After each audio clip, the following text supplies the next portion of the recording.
오늘 이 시간은 끝내 이 길이라는 제목으로 하나님 말씀의 은혜를 나누겠습니다. 이 사람의 이름은 헤롯입니다. 헤롯 대왕. 헤롯도 여러 헤롯이 있는데 헤롯이라는 것은 성입니다. 저는 박희재, 우리 전도사님은 박종천, 같은 박씨죠. 그래서 다 박이라고 부르는데 이름이 다른 것처럼 헤롯도 성이에요. 이름은 따로 있습니다. 그래서 이 사람은 통칭해서 헤롯 대왕이라고 부릅니다. 이 사람은 원래 유대인이 아닙니다. 에돔 사람입니다. 그런데 로마 황제에게 잘 보여가지고 유대 땅을 지배하게 된 사람이죠. 그러니까 당연히 이 사람은 누구한테 잘 보여야 됩니까? 황제에게 잘 보여야 되겠죠. 그래서 황제에게 세금도 잘 바칠 뿐만 아니라 도시를 통째로 하나 바칩니다. 그게 바로 가이사랴라는 도시를 바칩니다. 원래 거기는 도시가 없었습니다. 그냥 조그마한 어촌이었는데 거기를 항구 도시로 개발을 한 거예요. 그렇게 해서 그 가이사랴가 이제 케사르 황제 이름 아닙니까? 그죠? 그래서 황제에게 바치는 도시다 해서 가이사랴를 지어서 황제에게 바쳤습니다. 자, 황제에게도 잘 보여야 되지만 또 누구한테도 잘 보여야 됩니까? 유대인들에게도 잘 보여야 됩니다. 왜? 이 사람은 유대인이 아니기 때문에, 에돔 사람이기 때문에. 그래서 이 사람이 유대인들에게 뭘 지어주죠? 성전을 지어줍니다. 스룹바벨 성전은 조그맣게 있었는데 그 스룹바벨 성전을 엄청 크게 40년 동안 증축을 한 거예요. 자, 그렇다면 헤롯이 성전을 40년 동안 증축을 했어요. 그러면 헤롯은 최소 몇 년 동안 이스라엘을 다스렸다는 얘기예요. 그렇죠. 헤롯은 40년 넘게 이스라엘을 다스렸습니다.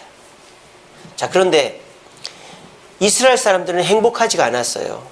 첫째로 헤롯은요, 군사, 정치, 경제권 모두를 자기가 쥐고 있었습니다.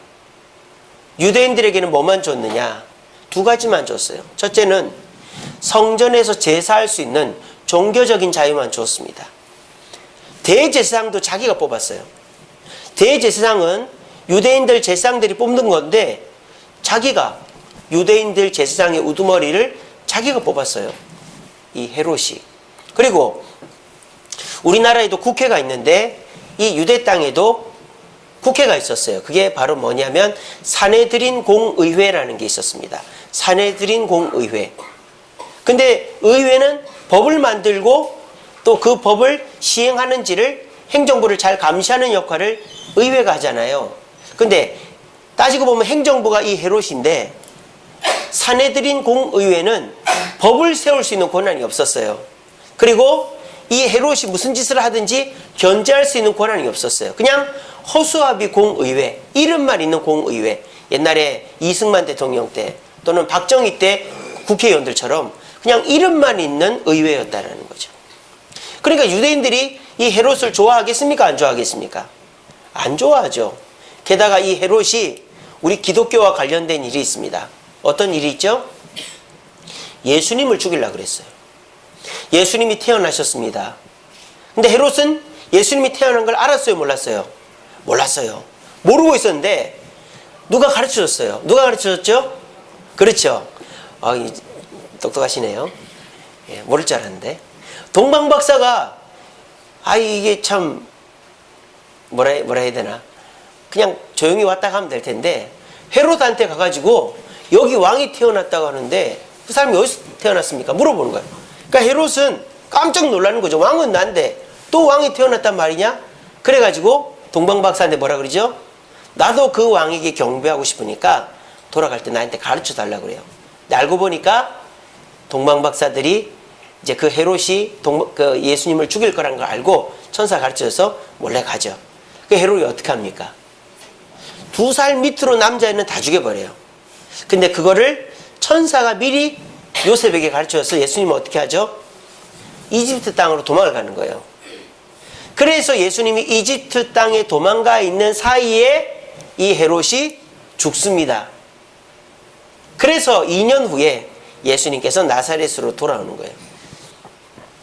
그래서 이 헤롯은 기독교와는 엄청난 악연을 맺고 있는 사람입니다. 이 헤롯 보니까 떠오르는 사람이 없어요? 우리나라의 친일파들. 친일파 떠오르지 않아요?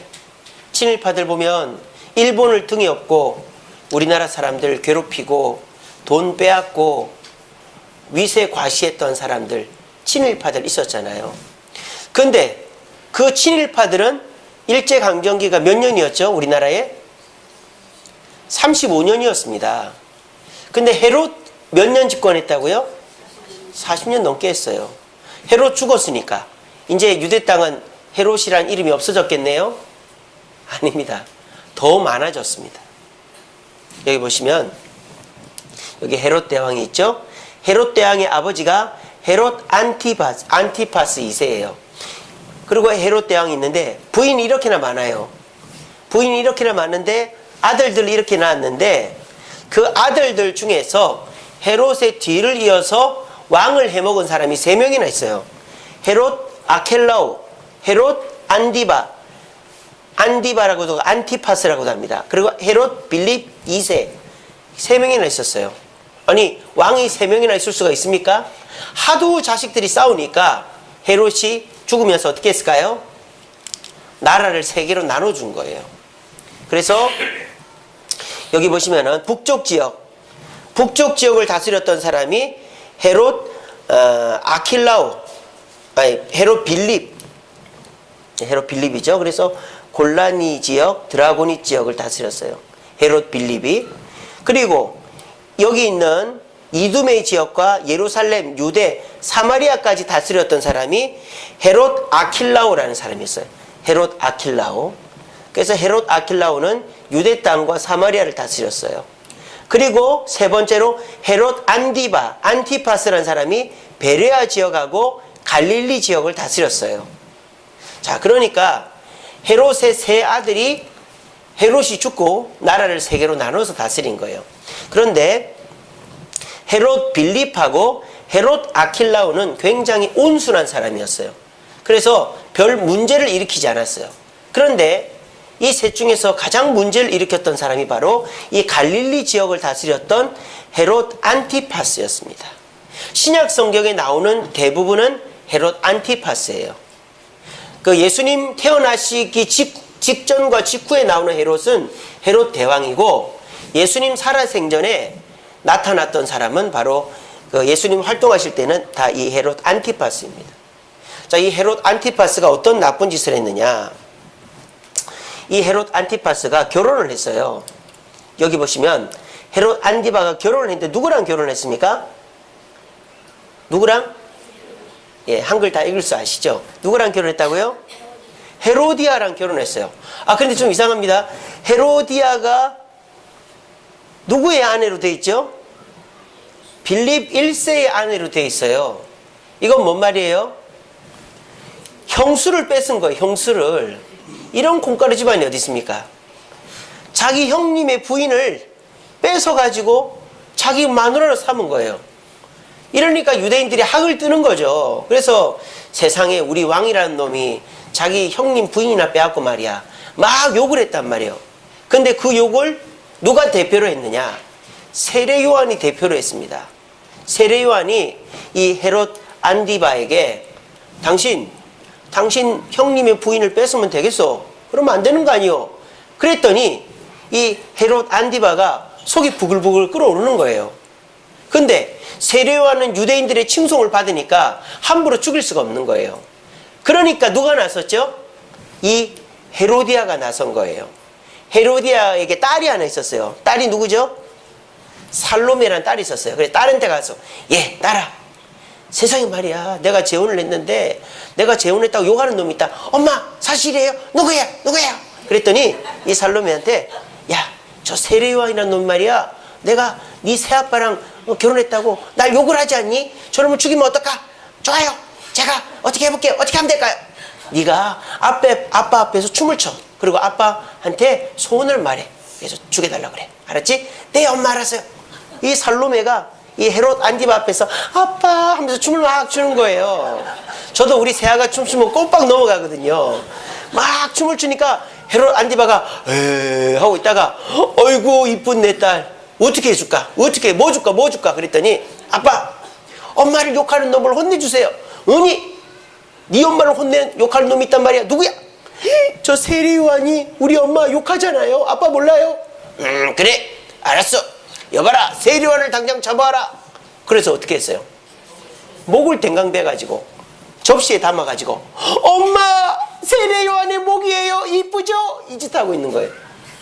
그걸 헤로디아하고 살로메가 한 거예요. 근데 이 헤롯 안디바는 그것도 모르고 딸한테 녹아져가지고 세례요한을 죽인 겁니다. 그뿐 아닙니다. 이 헤롯 안디바가 또 어떤 나쁜 짓을 하는 줄 아세요? 누가복음 제가 한번 읽어봐 드릴게요. 누가복음 23장 7절에 보면 이런 게 있습니다. 헤롯이 예수를 보고 매우 기뻐하니 이는 그의 소문을 들었으므로 보고자 한지 오래였고 또한 무엇이나 이적 혐음을 볼까 바랐던 연고라. 여러 말로 물으나 아무 말로 대답하지 아니하시니 대제사장 서기관들이 서로서 힘써 고발하더라.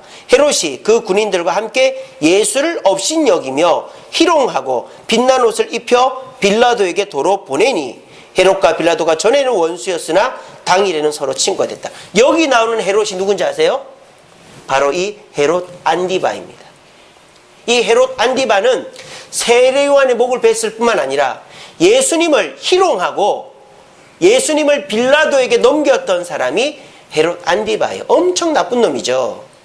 보세요. 헤롯 대왕도 나쁜 놈이지만은 이 헤롯 안디바는 더 나쁜 놈이에요. 세례요한을 목을 베어서 죽이고 예수님을 빌라도에게 희롱해서 넘기는 이런 나쁜 놈입니다. 근데 이 헤롯의 가문은 지배를 끝낼 줄을 모르는 거예요. 자, 그래서 이 헤롯 안디바는 쫓겨납니다. 너무 나쁜 짓을 많이 해가지고. 그리고 아킬라오하고 빌립 2세도 얼마 못 다스려요. 그래서 헤롯의 가문이 끝나버려요. 자, 그런데 헤롯의 지배가 끝났습니까? 그 다음 노란색이 어디 있죠? 헤롯 아그리파 1세라는 사람으로 넘어갑니다.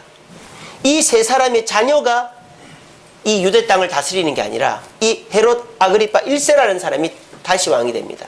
이건 어떻게 된 일일까요? 이제 헤롯의 세 아들의 시대가 끝났으면 이제 우리나라가 대한독립 만세 하듯이 유대 땅이 헤롯의 가문으로부터 벗어나야 되는데 갑작스럽게 튀어나온 헤롯 안디바라는 놈이 있었어요. 자, 이 놈은 어디서 왔느냐? 로마에서 왔습니다. 이 헤롯 아그리파 1세는 어려서부터 로마에서 자랐어요. 그리고 로마 귀족들과 친분이 있었습니다. 그러면서 로마 귀족이 바뀔 때에 그 바뀌는 로마 귀족 편에서 도움을 줘가지고 이 사람이 로마 귀족에게 신임을 얻었습니다. 그래서 로마 황제가 편의를 봐줘가지고 이 사람이 어떻게 되느냐? 헤롯 대왕 이후에는 이렇게 나눠 다스렸는데 이 헤롯 아그리파 1세는 유대 땅 전체를 다스릴 권한을 받아가지고 옵니다. 그러니까 이거 더 나쁘게 됐죠.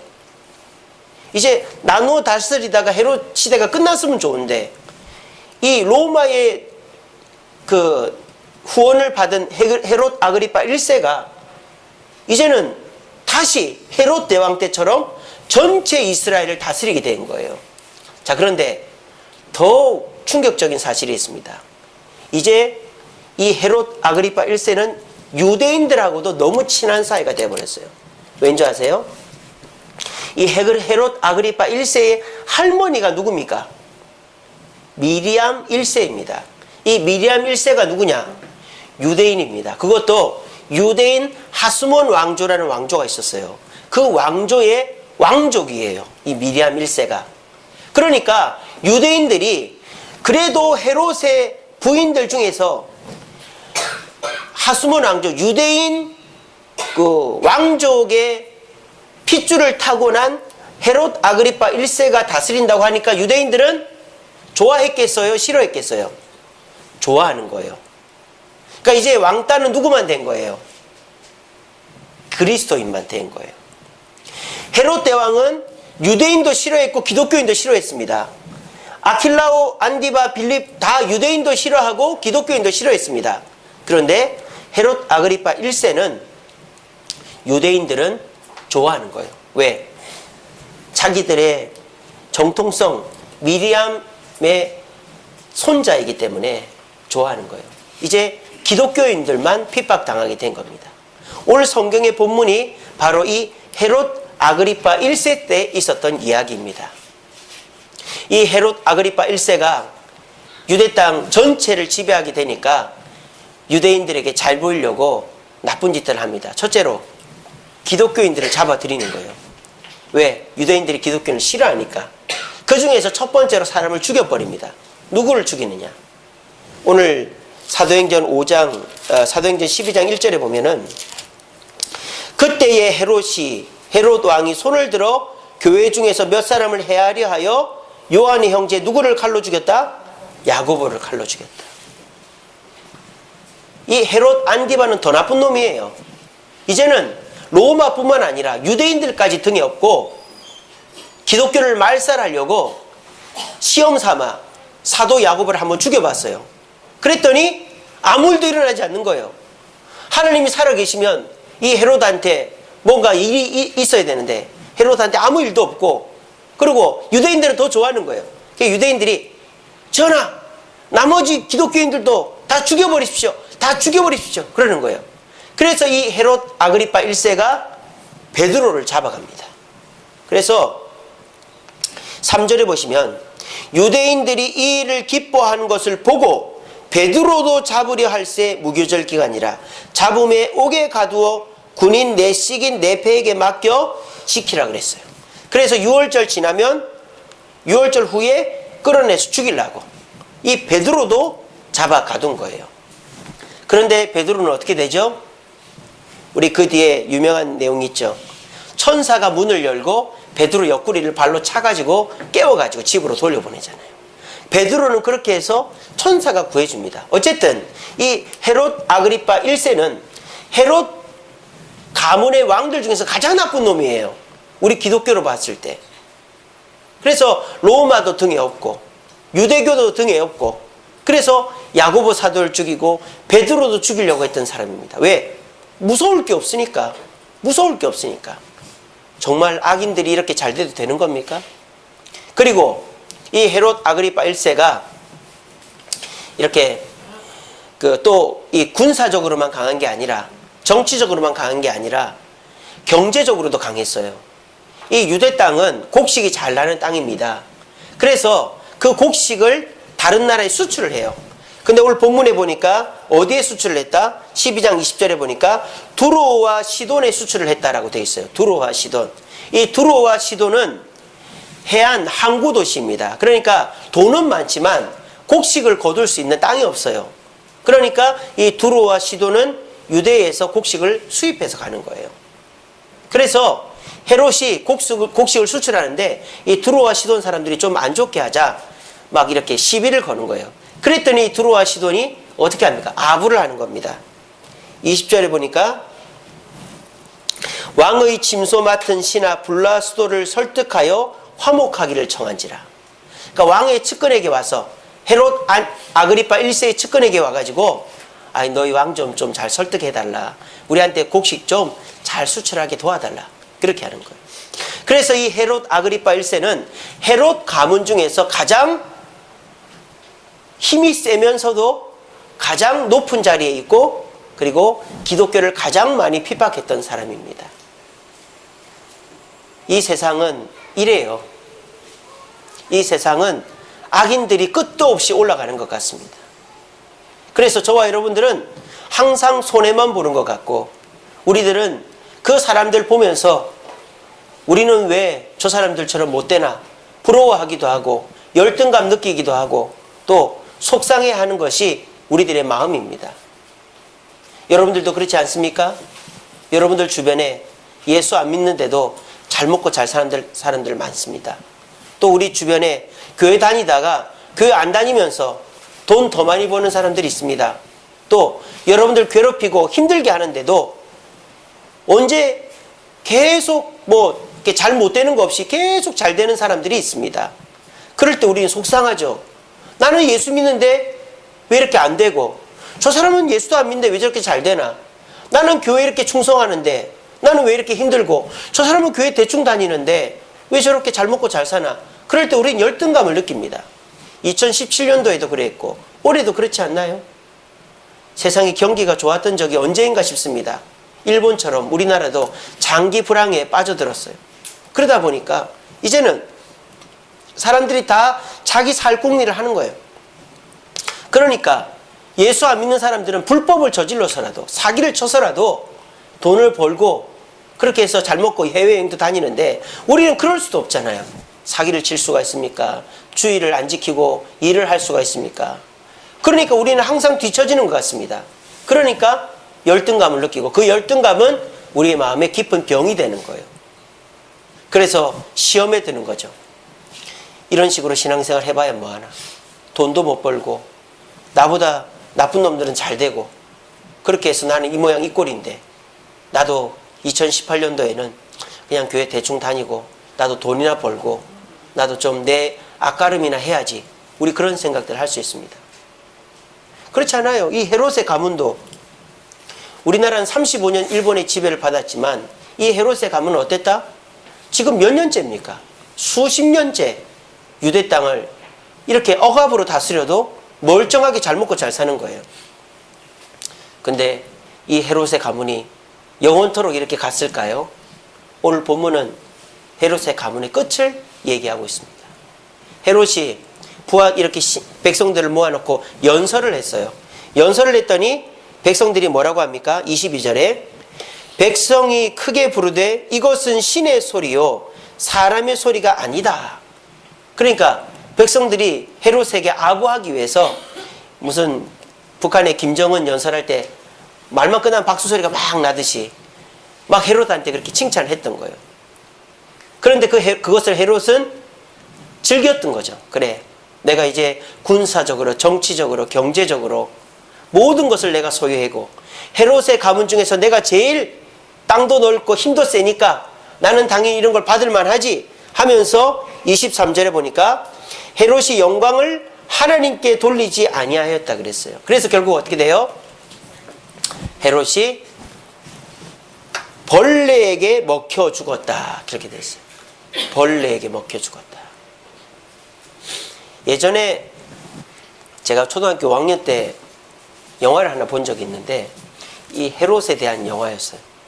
근데 제가 그게 너무 충격적이어가지고 그것 때문에 교회를 열심히 나가게 됐는데, 헤롯이 단상에서 연설을 하고 딱 앉았는데 몸을 막 이렇게 막 베베 꼬우는 거예요. 근데 그 영화에서는 어떻게 표현을 했냐면, 몸속에서 벌레가 피부를 뚫고 나오는 거예요. 그래서 막 수십 마리의 벌레가 몸을 뚫고 나오는 그런 장면으로 헤롯이 벌레에 먹혀 죽는 거를 묘사했었어요. 너무 끔찍하잖아요. 그래서 제가 잠을 못 잤어요. 하나님, 저는 절대 지옥 안 가게 해주세요. 막 그렇게 기도했던 적이 있습니다. 제가 봤던 영화에는 헤롯의 몸에서 벌레가 막 나와가지고 몸을 갉아먹는, 그렇게 표현을 한 것도 있고, 또 이제 어떤 주석에는 헤롯이 독충에게 물려가지고, 뭐 말벌이나 이런 독충에게 물려가지고 갑자기 심장마비라든지 쇼크로 죽었다, 그렇게 표현을 해놨더라고요. 어찌됐건 간에 헤롯은 지금 벌레에게 먹혀 죽은 겁니다. 가장 높은 자리에서 가장 인정받고 가장 누리고 있는 순간에 벌레에게, 그 하찮은 벌레에게 쏘이거나 먹혀 죽은 것이 헤롯 가문의 결말이었다라는 거예요. 모든 사람이 보고 있습니다. 방금 전까지만 해도 칭송하고 있었습니다. 그런데 헤롯 가문은 어떻게 됐다고요? 그 높은 자리에서 하루아침에 망하게 되어버렸다는 거예요. 이건 누가 하신 일일까요? 하나님께서 하신 일입니다. 여러분들도 답답하고 힘든 일 있으시죠? 나보다 나쁜 짓 많이 하는 사람이 더 잘 되고, 또 신앙생활 대충 하는 사람이 더 잘 먹고 잘 살고, 나를 괴롭히는 사람이 벌 안 받고, 이럴 때 여러분들 힘들고 어려우시죠? 여러분, 하나님이 다 보고 계신 줄로 믿으시기를 바랍니다. 하나님은 이 헤롯 가문이 하는 일을 다 보고 계셨어요. 헤롯 대왕서부터 3명의 헤롯 분봉왕, 그리고 헤롯 아그리파 1세까지, 그래서 세례요한을 죽이고 예수님을 빌라도에게 넘겨주고 야고보를 죽이고 베드로를 죽이려고 옥에 가두었던 이 헤롯 가문을 내버려 둔 게 아니라고요. 다 지켜보고 계셨다고요. 그리고 결과적으로 이들이 가장 기고만장했을 때에 이들을 꺾어버리려고 하나님은 기다렸던 것입니다. 그리고 이들은 가문의 영광을 100년 누리고는 헤롯 가문은 이 헤롯 아그리파 1세 다음 아들 대에 끝나게 됩니다.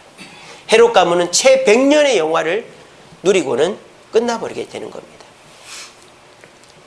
2018년도를 살아가시는 저와 여러분들도 나보다 악하고 나보다 신앙생활 대충하고 나를 괴롭히는 사람이 잘 되고 벌 안 받는다고 해서 열등감 느끼거나 마음속으로 시험 들지 마십시오. 하나님은 악한 자를 내버려 두는 것이 아니라, 나를 힘들게 하는 자를 내버려 두는 것이 아니라 반드시 벌하실 줄로 믿으시기를 바랍니다. 그렇게 해서 결국 승리자는 저와 여러분이 되는 줄로 믿으시기를 바랍니다. 오늘 이 이야기를 통해서 우리가 깨달을 수 있는 교훈들이 있습니다. 첫 번째로 이 헤롯 가문에게는 기회가 많았다라는 거예요. 헤롯은요, 예수님께서 이 땅에 오시고 교회가 확장되어져 가는 그 황금기에 함께한 가문입니다. 예수님이 태어나실 때에 왕이 헤롯 대왕이었고, 예수님이 활동하실 때에 왕이 헤롯 안디바였고, 교회가 확장되어지고 복음을 전할 때에 왕이 헤롯 아그리파 1세였습니다. 교회가 하나님과 성령과 예수님과 함께 사역을 할 그 시기에 헤롯 가문은 함께 있었지만, 이 사람들은 그 예수님을 만나지도 못했고 이 사람들은 그 예수님의 은혜를 받지도 못했다라는 것입니다. 왜 그럴까요? 이 사람들은 뭐에 쌓여 있었기 때문에? 교만에 쌓여 있었기 때문입니다. 교만에 쌓여 있는 자는 내게 주어지는 기회를 잡지를 못해요. 제가 우리 중고등부 아이들, 우리 전사님이 이렇게 모아놓고 교육을 하는 것을 옆에서 들었는데 제가 참 깨달음을 하나 얻었어요. 우리 전사님 강의하신 걸 통해서. 전사님이 아이들한테 질문하더라고요. 얘들아, 겸손이 뭔지 아니? 순종이 뭔지 아니? 물어보는 거예요. 순종이 뭔지 아느냐? 순종이. 그때 아이들이 남의 말 잘 듣는 거요, 뭐 착한 거요, 뭐 이런 식의 대답을 하더라고요. 근데 우리 전사님이 얘기를 하시더라고요. 순종은 배우는 게 순종이야, 그러더라고요. 제가 그 말을 딱 들으니까 아, 그게 진짜 맞는 말이다, 그런 생각이 들더라고요. 여러분들이 누군가가 여러분들한테 뭔 얘기를 할 때 듣기 싫어하거나 내가 다 안다고 생각하거나 필요 없다고 생각하면 우리는 교만한 것입니다. 그런데 우리가 누군가가 나한테 따끔한 충고의 말이든 또는 내가 몰랐던 걸 깨우쳐주든 간에 아, 제가 몰랐네요, 아, 감사합니다 하고 배울 줄 아는 자세를 가진 사람은 겸손하고 순종하는 사람입니다. 이 헤롯의 가문은 전혀 누군가에게 배울 생각 자체를 안 하는 거예요. 왜? 이미 로마를 등에 업었고 권력과 군사와 돈이 있었기 때문에 그걸 가지고 뭐든지 할 수 있다고 생각한 거예요. 그러니까는 이 헤롯의 가문은 그 교만이 눈을 가려가지고 예수님과 세례요한과 여러 사도들이 자기들 앞을 지나갔지만 그 사람들을 통해서 영향을 받기는커녕 그 사람들을 핍박함으로 말미암아 어떻게 됐다? 이 가문이 채 100년을 못 가고 망해버렸다는 거예요. 소크라테스가 재밌는 말을 했습니다.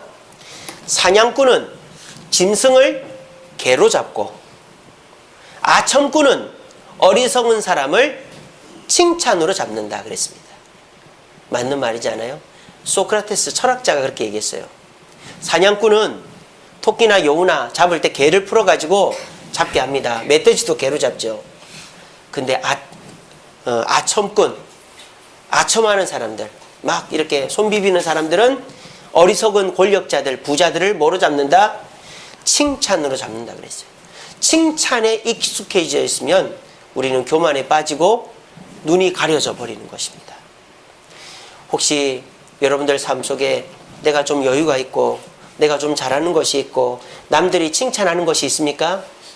그래서 그런 것들 때문에 누군가가 나한테 어떤 얘기를 해주거나 가르침을 주거나 또 책망을 할 때 그 기회를 그냥 네 알겠습니다 하고는 이제 안 받아들이고 또는 나 다 알아요 그러고 다 이제 팽개쳐버리고 그렇게 하지 않습니까? 그럴 때 우리는 교만에 빠지는 거예요. 그리고 그 교만이 눈을 가리면 우리의 끝은 멸망이 될 수도 있는 것입니다. 오늘 이 자리에 계신 여러분들 2018년도 한 해는 누군가에게 특별히 하나님께 순종하며 배우는 한 해가 되기를 바랍니다. 여러분들이 물론 사회적으로 또 지식적으로 갖추시고 또 능력이 있으신 거 저도 잘 압니다. 요즘에 우리가 배울 수 있는 곳이 얼마나 많습니까? 하지만 우리는 인간이기 때문에 항상 부족한 것이 있고 배워야 되는 자세를 가져야 됩니다. 목사도 마찬가지고 성도들도 마찬가지고 아버지도 어머니도 아이들도 다 누군가에게 나는 배워야 되는 존재다라는 생각을 해야 교만에 안 빠지지, 내가 다 안다, 내가 아는 대로 하면 된다 라고 생각하면 결국 우리는 교만에 빠져서 아첨꾼들의 칭찬에 교만에 빠져가지고 이 헤롯과 같은 결말을 맺을 수도 있다는 사실을 꼭 기억하시고, 오늘 이 시간 저와 여러분들의 삶 속에 교만이 아닌 순종과 겸손을 통하여서 헤롯 가문과 같은 일이 일어나지 않게 되는 저와 여러분 되기를 간절히 바랍니다. 그리고 또 한 가지, 오늘 이 본문이 우리에게 교훈하는 것은 우리 그리스도인들은 뭐 하는 존재다? 승리하는 존재라는 것입니다. 승리하는 존재. 제가 이 사도행전을 지난주에 읽었어요. 읽으면서 이 본문을 그동안 많이 봐왔지만 이 본문을 읽으면서 좀 생뚱맞다라는 생각을 했습니다. 교회가 세워지고 교회가 확장되어져 가는 것을 기록하고 있어요. 근데 갑자기 난데없이 헤롯이 벌레에게 먹혀 죽은 이야기를 왜 집어넣어 놓았을까 하는 생각이 들었어요. 그래서 이 본문을 연구해 보면서 그런 생각이 들었습니다. 헤롯처럼 우리도 잘못하면 망한다라는 교훈을 주기 위해서 기록한 것이 아니라 예수님 때부터 교회가 세워지고 확장될 때까지 지배했던 헤롯 가문이 결국은 망하게 됐다는 것을 우리에게 가르쳐 주면서 그것을 통해서 주님 앞에 충성하는 자는 결국 승리하게 된다는 것을 가르쳐 주기 위해서 이 본문을 중간에 기록하고 있지 않나 하는 생각이 듭니다. 여러분 참 재밌지 않습니까? 헤롯은 기독교인들을 벌레 취급했어요. 그냥 잡아서 때려 죽이면 되는 정도로 취급했습니다. 근데 이 헤롯이 결국 누구한테 먹혀 죽었습니까? 벌레한테 먹혀 죽었습니다. 우습지 않습니까? 여러분, 세상 사람들이 여러분을 우습게 봅니까? 여러분의 직장 상사가, 동료가, 또 여러분의 지인들이, 여러분 가까운 사람들이 여러분 우습게 보고 이용해 먹고 막 험한 말하고 그렇게 해서 여러분들만 손해보고 눈물 흘리고 피해보고 계십니까? 그런 사람들은요, 우리를 벌레 취급하다가 정말 자기들이 생각지도 못한 일에 발목이 잡혀서 망하게 될 것입니다. 헤롯이 반란도 아니고 무슨 전쟁도 아니고 세상에 모든 사람이 보는 앞에서 벌레에게 먹힐 죽을 줄은 누가 알았겠습니까? 그런데 이 헤롯은 모두가 보는 앞에서 하찮은 벌레에게 쏘였든지 먹혔든지 어떻게 됐든 간에 벌레 때문에 죽게 됐다는 거예요. 이것은 무엇을 보여줍니까? 하나님께서 역사하시면 아무리 악한 사람이라도 반드시 망하게 된다는 것을 보여주는 거예요. 오늘 이 시간에 저와 여러분들의 마음속에 있는 원망과 울분들을 이 말씀을 통해서 한번 싹 씻어내시길 바랍니다. 여러분들 괴롭히고 힘들게 하고 악한데도 불구하고 잘 되는 사람들 있죠. 그래서 마음이 억울하고 답답하고 아이고 하나님 살아계시는 거 맞습니까? 저놈이 저렇게 사는데 저놈 저렇게 잘 되고 저렇게 나쁜 짓 하면서도 잘 되는 우리 형님 동생, 또 교회 다니다가 교회 안 나오고 저렇게 하는데도 잘 먹고 잘 사는 저런 사람들 잘 되게 놔두실 것입니까? 라고 마음 안타까워하신 여러분들에게 오늘 이 말씀이 위로가 되기를 바라요. 하나님은 돌아가신 분이 아닙니다. 하나님은 손 놓고 계신 분이 아니고 팔짱 끼고 눈 감고 계신 분이 아니라 지금도 역사하시고 지금도 지켜보시고 여러분들의 억울한 마음을 헤아리시다가 가장 결정적인 순간에 모두가 지켜보는 가운데 여러분들의 그 억울함을 풀어주실 분으로 믿으시는 저와 여러분 되기를 간절히 바랍니다. 이 말씀으로 오늘 말씀을 마치겠습니다. 너희가 섬길 자를 오늘 택하라. 오직 나와 내 집은 여호와를 섬기겠노라 하니 백성이 대답하여 이르되 우리가 결단코 여호와를 버리고 다른 신들을 섬기기를 하지 아니하오리니. 여호수아서에 나오는 말씀입니다. 여호수아는요 백성들에게 얘기합니다. 이제 여호수아가 가나안 정복 전쟁을 다 끝냈어요. 그리고 이제 죽을 때가 됐어요. 백성들을 모아놓고 얘기합니다. 나와 내 집은 죽을 때까지 하나님을 섬길 거다. 너희들은 어떻게 할래? 그랬더니 백성들이 저희들도 하나님만을 따르겠습니다 라고 말했습니다. 오늘 이 시간 저는 여러분들 앞에서 저와 저희 집안은 하나님만을 택할 것입니다. 아무리 저를 공격을 하고 아무리 저를 못살게 굴고 또 악한 사람이 잘 되고 교회를 다니다가 안 나오는 사람이 잘 된다 하더라도 그런 사람들 부러워하거나 그런 사람 때문에 시험 들지 않고 저는 오직 하나님만 보고 가겠습니다. 왜? 그 하나님께서 결국은 갚아주시고 나를 승리케 해주실 줄 저는 믿기 때문에 저는 이 마음이 저의 마음뿐만 아니라 오늘 이 자리에 앉아 계시는 여러분들의 마음이 되기를 바랍니다. 그렇게 해서 우리 2018년도에 다짐합시다. 우리 따라해봅시다. 나와 내 집은 여호와를 섬기겠습니다. 나와 내 집은 여호와만 따르겠습니다. 그렇게 되어지는 한 해가 되기를 바랍니다. 그렇게 사시면 여러분들은 끝내 이기는 성도들 될 것입니다. 여러분 끝에 이겨야 되지 않아요. 전투에서 이겨도 전쟁에서 이기지 못하면 지는 거예요. 우리가 세상 사람들한테 핍박받고 억울한 일 당하고 괴롭힘 당해도요. 결국 우리가 이기면 되는 거 아니에요. 결국 우리가 이기면 되는 거예요. 과정 속에서 힘든 일이 있더라도 여러분 절대 억울해하거나 원망하지 마세요. 오늘 우리 주님은 2018년도를 시작하는 여러분들에게 용기를 심어주십니다. 억울하지, 힘들지, 답답하지, 그래서 속이 막 타들어가지, 그래서 우울증 생기고, 그래서 마음속에 너무너무 울분이 차있지. 내가 지켜보고 있단다. 내가 다 해결해 줄 거야. 끝내 네가 이기는 자가 될 거야 라고 오늘 저를 통해서 여러분들에게 말씀해 주시는 거예요. 여러분 억울한 마음 있죠? 답답한 마음 있죠? 당장이라도 막 분노하고 싶은 마음 있죠? 오늘 이 말씀을 통해서 그 마음을 싹 씻어버리시기 바랍니다. 그리고 하나님께서 반드시 내 때가 아니면 내 아들 때라도 다 갚아주실 줄로 믿고 하나님만 택하고 섬김으로 말미암아 2018년도는 억울함이나 답답함이나 원망의 마음은 하나도 없이 하나님만 믿고 그냥 하나님이 뜻하시는 대로 나아가서 하나님의 승리를 경험할 수 있게 되기를 간절히 바랍니다. 그리고 이 헤롯의 가문처럼 멸망을 보지 않기 위해서는 우리 앞에 주어지는 많은 배움과 가르침의 기회들을 교만으로 튕겨버리지 마시고 겸손과 순종으로 배우시기를 바랍니다. 우리 전사님이 한 말을 제가 대신 전해줬잖아요. 그죠? 순종은 뭐다? 전사님 순종은 뭐라고요? 배우는 거라고. 제가 우리 전사님한테 배웠습니다. 그러니까 저도 순종하는 사람이죠? 예. 좋은 건 배워야죠. 써먹어야죠. 여러분 2018년도 한 해는 많이 배우시기 바래요. 내가 알더라도 배우고 또 그 사람 말대로 해보면 결국은 나한테 도움이 되는 겁니다. 근데 우리가 내가 아는데 해봤는데 안 되던데 하고 생각하면 내가 교만하다는 증거예요. 우리 2018년도 안에 여러분들이 뭔가 누군가를 통해서 배울 일이 있다면 배우셔서 2018년도는 헤롯의 가문과 같이 멸망하는 가문 되지 마시고 주님만 택하고 배우고 따라감으로 승리로 마무리할 수 있는 2018년도 되어지는 저와 여러분 되기를 간절히 바랍니다. 기도하겠습니다. 사랑해 주님 감사합니다. 오늘도 귀한 말씀 주시니 감사합니다. 헤롯의 가문이 친일파든처럼 유대인들을 괴롭히고 공격했지만 예수님께서는 이 가문을 그대로 내버려 두신 것이 아니라 결국 이 가문을 물리치신 것을 보았습니다.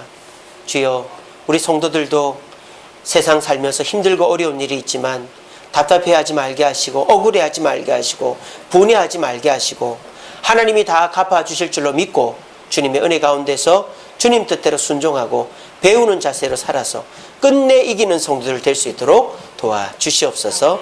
예수님 이름으로 기도합니다. 아멘.